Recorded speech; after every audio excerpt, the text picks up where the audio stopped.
அனைவருக்கும் அன்பு வணக்கம். Welcome to life astrology channel. மனதை பயன்படுத்தி நம்முடைய இலக்குகளை துல்லியமாக விரைவா எப்படி அடைவதுன்னு பார்த்துட்டு இருக்கோங்க.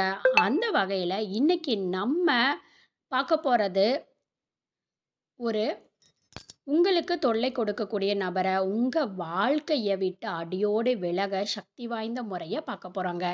இதில் எந்த ஒரு மந்திரமோ பூஜைகளோ கிடையாதுங்க. எல்லாருமே தாராளமாக பயன்படுத்தலாம். அதே போல் இந்த மெத்தடை யூஸ் பண்ணுறதுனால அந்த தேர்ட் பர்சனுக்கு, அதாவது உங்களுக்கு தொல்லை தரக்கூடியவங்களுக்கு எந்தவித பாதிப்புகளையும் இது ஏற்படுத்தாதுங்க. நம்ம சேனலை ரெகுலராக பார்க்குறவங்களுக்கு தெரியும்.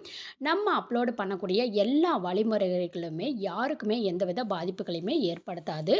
எப்படி ஆகும்னு பார்த்தோம்னா, உங்களுக்கு தொல்லை கொடுக்கக்கூடிய அந்த நபர் அவங்கள வேலையில் ரொம்பவே பிஸியாக மாறிடுவாங்க. உங்களுக்கு தொல்லை தரதுக்கான சந்தர்ப்பங்களும் சூழ்நிலைகளும் அவங்களுக்கு உருவாகக்கூடிய நிலை இருக்காது. நீண்ட தூரம் விலகக்கூடிய வாய்ப்புகள் உருவாகும். இது பாதுகாப்பு வளையத்தை உருவாக்கும். இன்னும் சில நேரங்கள்ல அவங்களுக்கே ஒரு நல்ல மனமாற்றம் ஏற்பட்டு உங்களுக்கு இதற்கு மேல தொல்லை கொடுக்கக்கூடாது என்ற உணர்வுகள் ஏற்படும். ஸோ எப்படியோ ஏதோ ஒரு வழியில முற்றிலுமா உங்கள விட்டு விலகி விடுவாங்க. அது ஒரு எப்பவுமே உங்க வாழ்க்கையில பிரச்சனைகள் இருக்காது.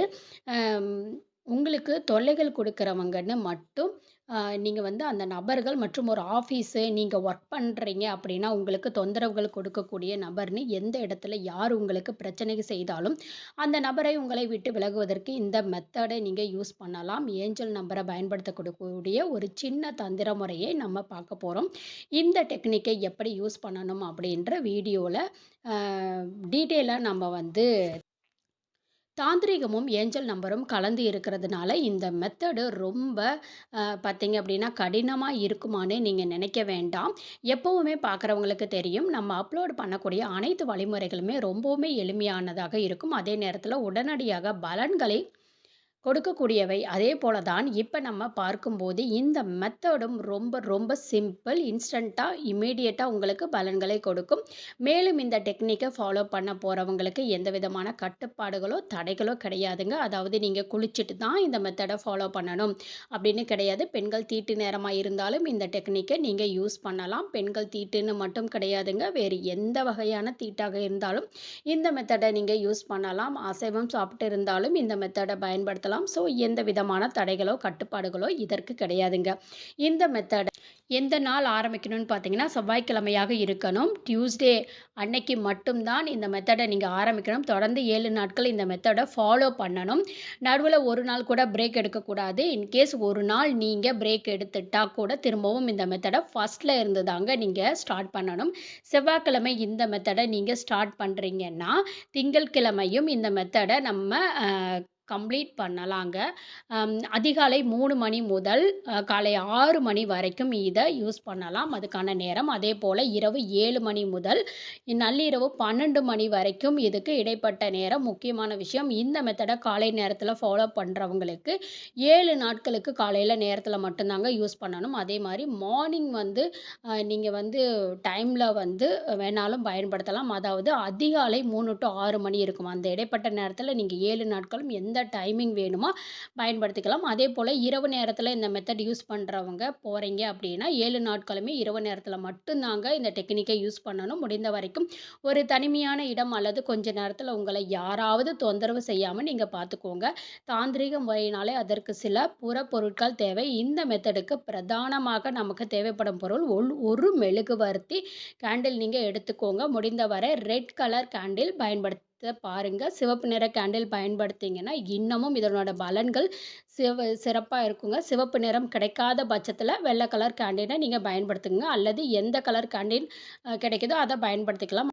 இந்த மெத்தடை நம்ம 2 விதமாக யூஸ் பண்ணலாம். ஃபஸ்ட்டு பார்த்தீங்க அப்படின்னா, இதுக்கு நம்ம ஒரு ஒயிட் கலர் சின்னதாக பேப்பர் எடுத்துக்கோங்க. இல்லை சார்ட் பேப்பர் இருக்குது பார்த்தீங்களா, அது கூட கட் பண்ணி எடுத்துக்கலாம். பேப்பர் கோடு போடாத பேப்பராக தான் இருக்கணும். இந்த பேப்பரில் பார்த்தீங்கன்னா ஃபஸ்ட்டு உங்களுடைய அதாவது அ இந்த மெத்தடுக்கு நீங்க யார வந்து எப்படி பேர் எழுதணும் அப்படின்னு பார்த்தீங்கன்னா, இப்போ காதலன், காதலி, கணவன், மனைவி, நண்பர்கள் இப்படி யாராவது வந்து உறவுகளுக்குள்ளேயும், உங்களுக்குள்ளேயும் பிரச்சனைய ஒரு 3வது மனிதர் வந்து உருவாக்கிட்டு இருக்கிறாங்க அப்படின்னு வச்சுக்கோங்களேன். உதாரணத்துக்கு நீங்களும் இன்னொருத்தவங்களும் லவ் பண்றீங்க. லவ் பண்ணும்போது ஒரு 3 பெர்சன் வந்து இடையில வந்து உங்களை பிரிச்சு விடுறாங்க. அல்லது சண்டைய மூட்டி விடுறாங்க, கலகம் பண்ணி விடுறாங்க அப்படின்னா, அவங்கள விலக்கணும்னு நெனச்சிங்கன்னா, அவங்களுக்கு இந்த மெத்தட் அந்த மாரி உறவுகளுக்கு இந்த மெத்தட யூஸ் பண்ணுங்க. எப்படின்னா, அந்த ஒயிட் கலர் பிளெயின் பேப்பர்ல வந்து உங்களுடைய பேர ப்ளூ கலர் பேனால எழுதிருங்க. அடுத்ததா வந்து பார்த்தீங்கன்னா, யாரு உங்களுக்கு பிரச்சனை பண்றாங்களோ, உங்க உறவுகளுக்குள்ள சண்டைய மூட்டி விடுறாங்களோ, அவங்களுடைய பேர சிகப்பு கலர் இங்க்ல வந்து எழுதுங்க. எழுதி முடிச்சோனே, அந்த பேரு மேல பெருக்கல் குறி போட்டுருங்க. அதாவது அடிச்சு விட்றோம் இல்லைங்களா? அந்த மாரி இன்ட்டு அப்படின்னு சொல்லி தப்புன்னு போடுறோம் இல்லைங்களா? அந்த மாரி வந்து பெருக்கல் குறி போட்டு விட்டுருங்க. அதுக்கப்புறம் 3வதா வந்து அ உங்களுடைய பிரியமானவங்க. யாரு கூட நீங்க வந்து பிரிக்கணும்னு நெனைக்கிறாங்களோ, அவங்களுடைய பேர அடுத்து ப்ளூ கலர்ல எழுதிருங்க. இத எழுதுனதுக்கு அப்புறம் இந்த மாரி தான் வந்து நீங்க ஃபஸ்ட்டு எழுதிடணும். இப்ப இத நம்ம எழுதுனதுக்கப்புறம் இந்த பேப்பர மடக்கணும். அ நம்ப 2ஆ மடக்கணும். 2ஆ மடக்கும்போது, இந்த பேரு வந்து அந்த மடக்குன உள்பகுதியில தான் இருக்கணும். சரிங்களா? வெளிப்பகுதியில பேர் தெரியக்கூடாது. பேர் வந்து மடக்கி உள்பகுதியில தான் வந்து இருக்கணும் அந்த பேரு. இப்ப நம்ப இந்த பேரு நம்ம மடக்கிட்டோம் இல்லைங்களா? அது மேல அந்த பிளெயின் ஷீட்டா தான் இருக்கும். ஏன்னா பேர் உள்ள வந்துருச்சு இல்லைங்களா? இப்ப இதுல நம்ப ஏஞ்சல் நம்பர எழுதணும். என்ன ஏஞ்சல் நம்பர்னா 66421943 இந்த நம்பர எழுதணுங்க. நான் மறுபடியும் வந்து அந்த நம்பர நான் உங்களுக்கு சொல்றேன். அ அதாவது என்னன்னா 6, 6, 4, 2, 1, 9, 4, 3 ஒரு சைடுல மட்டும் ஒரு முறை நீங்க எழுதினாலே போதுங்க.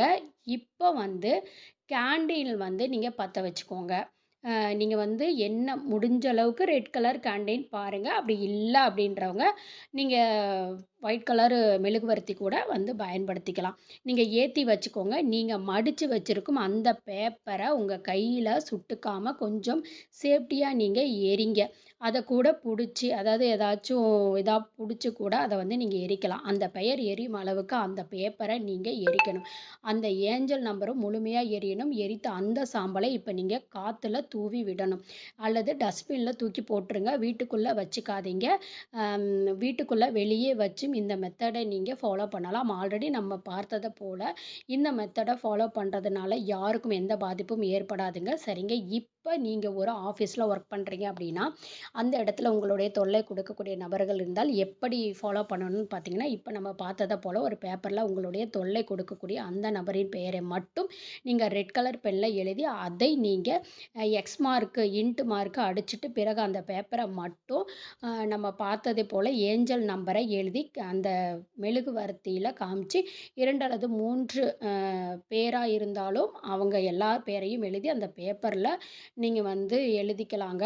நபர்கள் பிரச்சனை தந்தாலும் கொடுக்குறாங்கன்னா, அவங்க எல்லாருடைய பெயரையும் ரெட் பேனால எழுதி அதே மாரி இன்ட்டு போட்டு, நான் இப்ப சொன்ன மாதிரியே ஏஞ்சல் நம்பரையும் வந்து எழுதி அந்த கேண்டில்ல அதாவது நீங்க அந்த மெழுகுவர்த்தியில நீங்க காமிச்சு எரிச்சிடுங்க. ஒரே பேப்பர்ல தான் நீங்க இத ஃபாலோ பண்ணணும். 2, 3 பேப்பரா யூஸ் பண்ணக்கூடாது. இதனுடைய ரிசல்ட் உங்களுக்கு நம்ப அ பார்த்தத போல கரெக்ட்டா வந்து தொல்ல கொடுக்கக்கூடிய நபர்கள் உங்கள விட்டு அடியோட விலகிடுவாங்க. அடுத்ததா பார்த்தீங்கன்னா, உங்களுக்கு நல்ல ஒரு பெஸ்ட் ரிசல்ட் கிடைக்கும். அவங்க ரொம்ப பிஸி ஆயிடுவாங்க. அல்லது அவங்கள வந்து வேற ஒரு பிரான்ச்சுக்கு மாத்திருவாங்க. இந்த மாதிரி நீங்க இருக்கிற இடமே வந்து பார்த்தீங்க அப்படின்னா, அம் கண்டிப்பா வந்து உங்களுக்கு நல்லதொரு மாற்றம் அப்படிங்கிறது கிடைக்கும். அதுல எந்த விதமான மாற்றமுமே கிடையாதுங்க.